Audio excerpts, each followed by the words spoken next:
तृतीय वर्ष द्वितीय प्रश्न पत्र हिंदी साहित्य। प्रिय विद्यार्थियों, पिछले वीडियो में हमने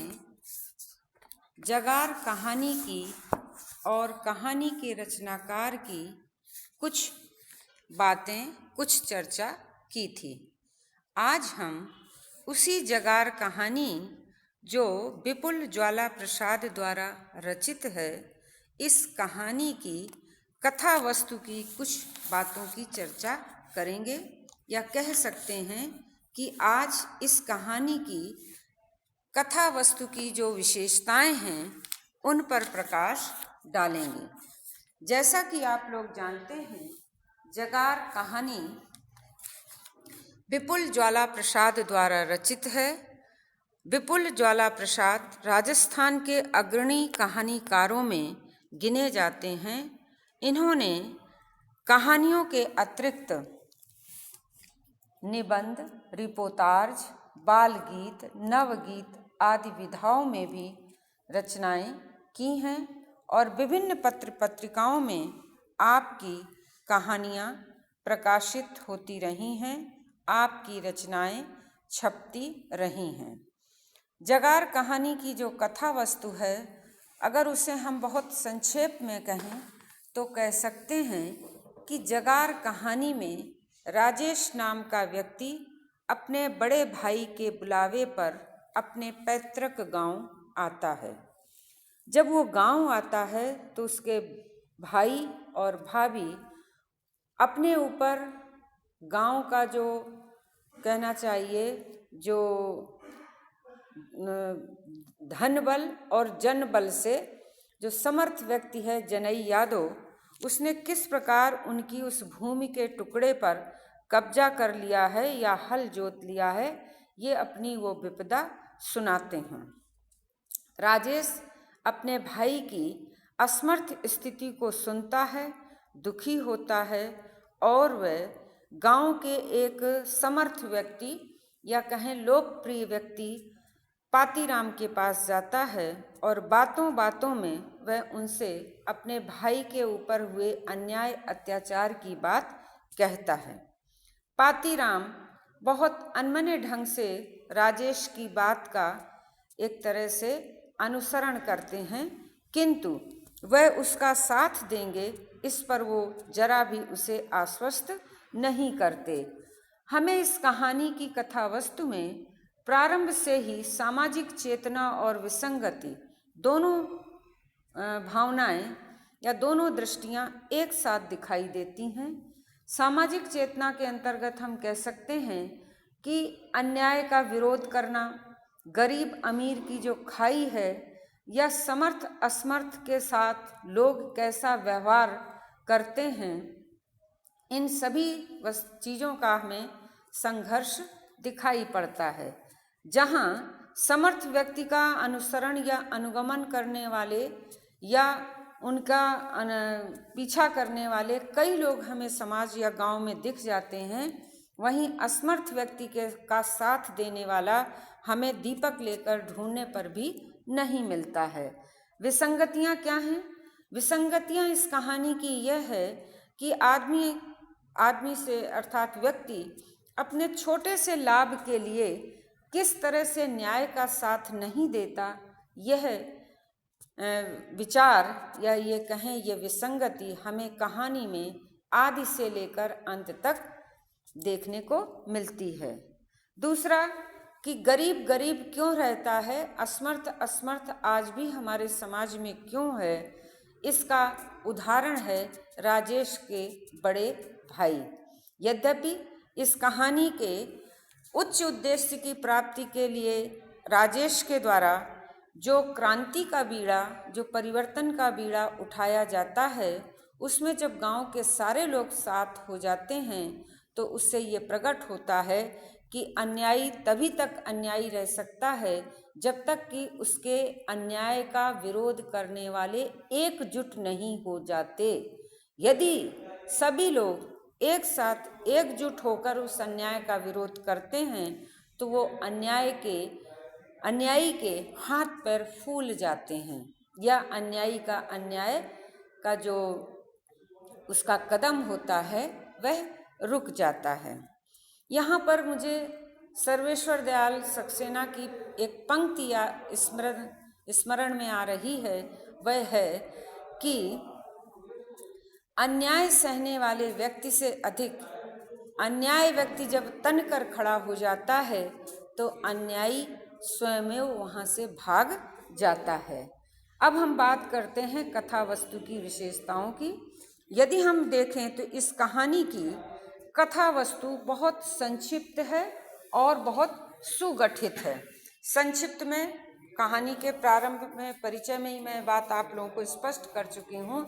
कि कहानी में 3-4 घटनाएं घटती हैं जिनको हम वाक्य के रूप में इस प्रकार अभिव्यक्त कर सकते हैं। पहला है राजेश का गांव में आना। दूसरा इसकी कहानी की कथा वस्तु का बिंदु है कि राजेश का अपने भाई के द्वारा सारी व्यथा सुनने के बाद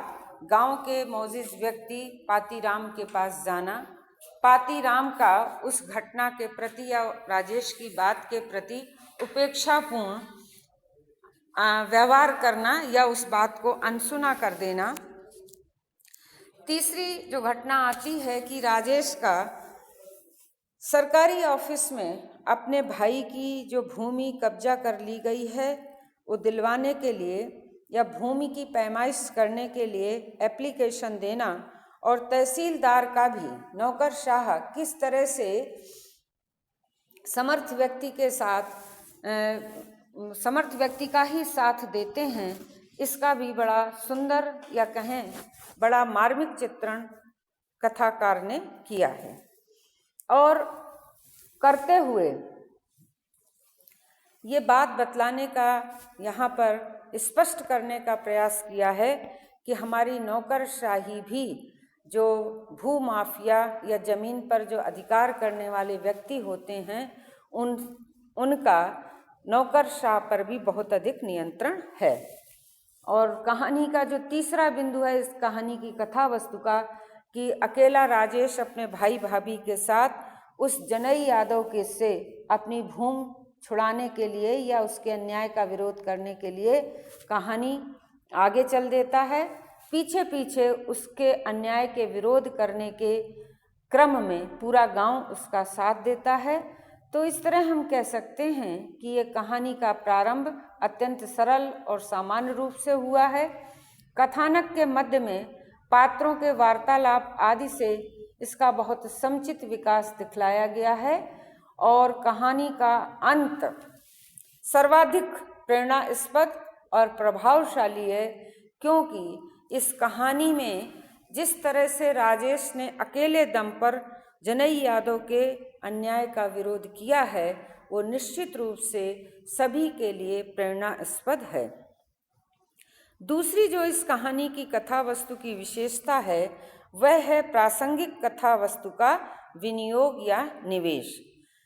इस कहानी में मूल कथा तो यही है कि जनई यादव के द्वारा राजेश के बड़े भाई की भूमि पर जबरदस्ती कब्जा कर लिया जाता। मूल कथा वस्तु केवल इस कहानी की यह है, लेकिन प्रासंगिक कथा वस्तु के रूप में पातीराम का प्रसंग है, राजेश का तहसीलदार के पास जाना और तहसीलदार के द्वारा सरकारी प्रक्रिया को या कहें एप्लीकेशन की प्रक्रिया को समझाना, और इसके साथ साथ जनई द्वारा मूला और गौरी शंकर के साथ जो उनकी भी भूमि हड़प ली, किसी का कुआं हड़प लिया, इन सभी प्रासंगिक कथाओं या घटनाओं के द्वारा कहानीकार ने कथा वस्तु को परिपुष्ट किया है। इससे प्रासंगिक कथा वस्तु का तो विन्यास समुचित रूप से हुआ ही है, और इन प्रासंगिक कथाओं के माध्यम से कहानी के कथानक को भी बहुत अधिक बल या शक्ति मिली है। तीसरी जो इस कहानी की कथा वस्तु की विशेषता है वह है रोचकता एवं कौतूहल से ये कहानी युक्त है, क्योंकि इस कहानी में जब प्रारंभ में हम देखते हैं कि कहानी के नायक राजेश को ये खबर मिलती है या उसका भाई उसे बतलाता है गांव बुलाकर कि जनई यादव ने उसके खेतों पर या उसकी भूमि पर कब्जा कर लिया है, तो तुरंत पाठक के मन में ये जिज्ञासा उत्पन्न हो जाती है कि राजेश अब क्या करेगा, राजेश का बड़ा भाई अब क्या करेगा। जनई यादव राजेश के द्वारा किए गए कार्यों के प्रति क्या प्रतिक्रिया देगा, आदि आदि। पातीराम राजेश का साथ देंगे अर्थात अन्याय का विरोध करेंगे, अथवा वह अन्याय अर्थात जनई यादव के साथ रहेंगे, आदि आदि बातों के प्रति पाठक के मन में कौतूहल जागृत हो जाता है और कथा वस्तु रोचकता के गुण से युक्त होती जाती है।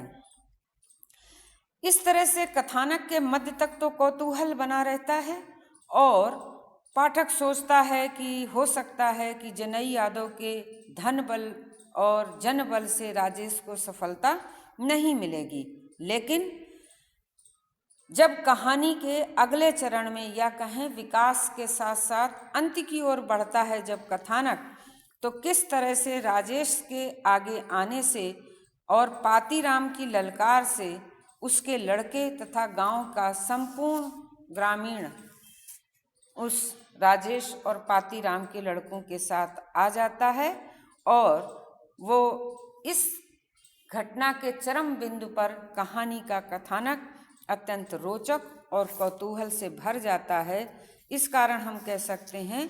कि ये कथा वस्तु की विशेषताओं की दृष्टि से ये जगार कहानी की जो कथा वस्तु है वो रोचक एवं कौतूहल से भी पूर्ण है। अगली जो विशेषता है जगार कहानी के कथानक की, वह है इसकी उद्देश्यपूर्णता, अर्थात कहानी का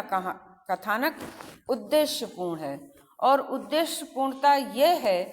कि कोई भी व्यक्ति हो समाज का, देश का, उस व्यक्ति को हमेशा अन्याय का विरोध करना चाहिए। कभी भी केवल और केवल अपने लाभ के लिए सोचकर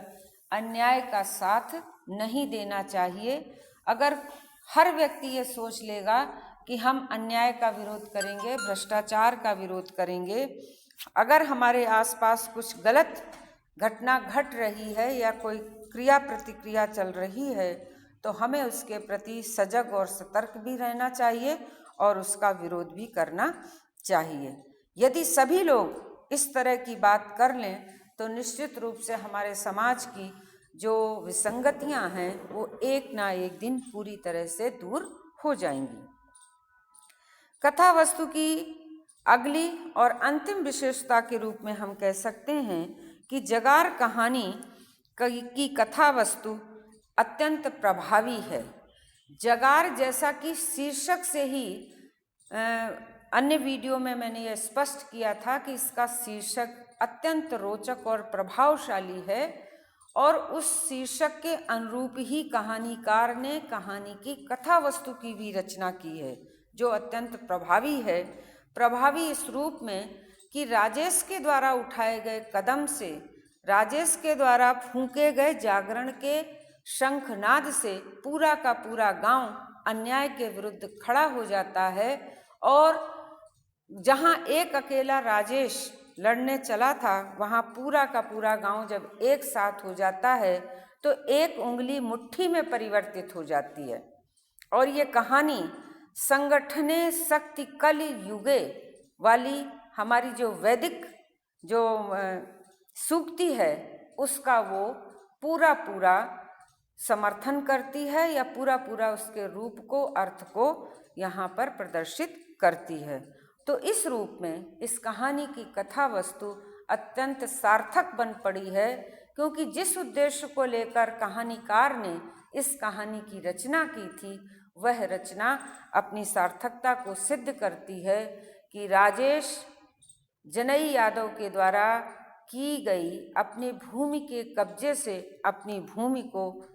छुड़ा लेता है, उसके अन्याय का डटकर विरोध करता है, अपने साथ घटे हुए अन्याय और अत्याचार का वह शंखनाद फूंकता है और शंखनाद फूंकने के साथ साथ वह उसमें सफल भी होता है। तो इस तरह से हम कह सकते हैं कि कथा वस्तु की दृष्टि से जगार कहानी अत्यंत सफल कहानी है और ये हमारे आधुनिक परिवेश के लिए और परिवेश के साथ साथ वर्तमान में जो अन्य घटनाओं को हम अपने आसपास के परिवेश में देखते हैं उनसे इसकी प्रासंगिकता भी है। धन्यवाद।